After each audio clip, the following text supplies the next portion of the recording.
Hi dear friends, എല്ലാവർക്കും സുഖമാണെന്ന് വിശ്വസിക്കുന്നു. ഒരു വലിയ നമസ്കാരമുണ്ട്. നമ്മൾ നേരത്തെ ചെയ്തിട്ടുള്ള ഒരു വീഡിയോയിൽ നമുക്ക് എപ്പോഴും ഒരു ചങ്ക് ബ്രോ അല്ലെങ്കിൽ ഒരു ചങ്ക് ബെസ്റ്റ് ഫ്രണ്ട് നമ്മുടെ കൂടെ ഉണ്ടാവണമെന്ന് പറഞ്ഞിരുന്നു. ആ ചങ്ക് ഫ്രണ്ട്സിനെ എങ്ങനെ സെലക്ട് ചെയ്യാം, അല്ലെങ്കിൽ അദ്ദേഹം പൊസസ് ചെയ്യേണ്ട ക്വാളിറ്റീസ് എന്തൊക്കെയാണ്, എങ്ങനെയുള്ള ഒരാളായിരിക്കണം എന്ന് ചോദിച്ചാൽ നമുക്ക് അങ്ങോട്ടേക്ക് പറഞ്ഞു കൊടുക്കേണ്ട കുറച്ച് കാര്യങ്ങളൊക്കെ ഇല്ലേ. ഒന്നാമത്തെ കാര്യം, നമുക്ക് എപ്പോഴും ആക്സസ് ചെയ്യാൻ പറ്റുന്ന ഏറ്റവും നമ്മുടെ കൂടെ കട്ട സപ്പോർട്ട് എന്ന് നമുക്ക് തോന്നുന്ന ഒരാളായിരിക്കണം നമ്മുടെ ചങ്ക് ബ്രോ എന്ന് പറയുന്നത്. എന്നത് എപ്പോഴും നമ്മുടെ വെളിപ്പാടകലെ ഓടി ഓടി വരണം എന്നല്ല, നമ്മൾ വിളിച്ചാൽ ഒന്ന് കേൾക്കാൻ അവിടെ അറ്റൻഡ് ചെയ്യാൻ ഇവിടെ ആളുണ്ടാവുക എന്ന് പറയുന്നത് വളരെ വലിയൊരു കാര്യമാണ്.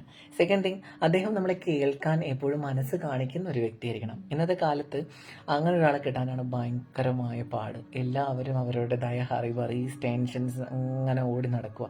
നമ്മൾ പറയുന്ന കാര്യങ്ങൾ നമ്മൾ പറയുന്ന അതേ സെൻസിൽ ഉൾക്കൊള്ളാനും അത് മനസ്സിലാക്കാനും കുറച്ചു നേരം കേട്ടിരിക്കാനും നമ്മുടെ പ്രശ്നങ്ങളായിക്കോട്ടെ, വിഷമങ്ങളായിക്കോട്ടെ, സന്തോഷമായിക്കോട്ടെ, എന്തും ഈസിയായി തുറന്ന് സംസാരിക്കാനും പങ്കുവയ്ക്കാനും കഴിവുള്ള ഒരാളായിരിക്കണം അദ്ദേഹം എന്ന് പറയുന്നത്.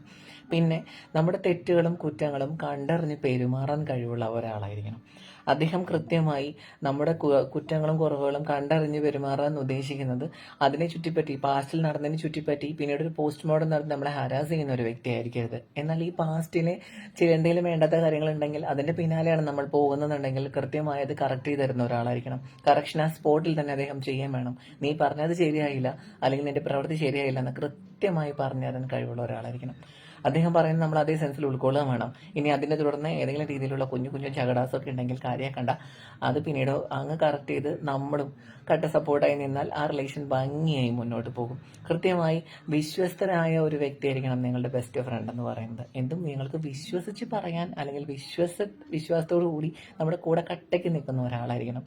അദ്ദേഹം കാണിക്കുന്ന ആത്മാർത്ഥത, അല്ലെങ്കിൽ നമ്മൾ കാണിക്കുന്ന ആത്മാർത്ഥത തിരിച്ചിങ്ങോട്ടുള്ള ഒരാൾ കൂടിയായിരുന്നാൽ ഏറ്റവും നന്നായിരിക്കും.